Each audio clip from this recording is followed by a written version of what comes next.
इस आईपीएल के सीजन में खेसारी भैया की टीम बहुत ही जल्दी ग्राउंड पर देखने के लिए मिलेगी।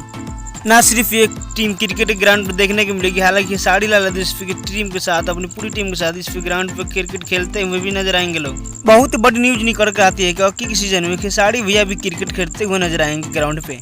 इस प्लान में थोड़ा सा बदलाव होगा, क्योंकि खेसारी भैया अपने लिए नहीं बल्कि क्रिकेटर के लिए क्रिकेट खेलने वाले हैं। तो भाई लोग बता देना चाहते हैं, यूपी, बिहार और झारखंड से एक ही टीम खेलने वाली है, जो है लखनऊ। जी हाँ दोस्तों, और लखनऊ के शान के लिए खेसारी भैया गाना निकालने वाले, लखनऊ खेलेगा और जीतेगा। जी हाँ दोस्तों, इसी तरह का गाना है जिसका कल पोस्टर इसका रिलीज होने वाला है। जी हाँ दोस्तों, उसी कारण खेसारी भी एक रोल में नजर आएंगे, जिसमें लखनऊ के सामने खेलते हुए नजर आएंगे लखनऊ की टीम से।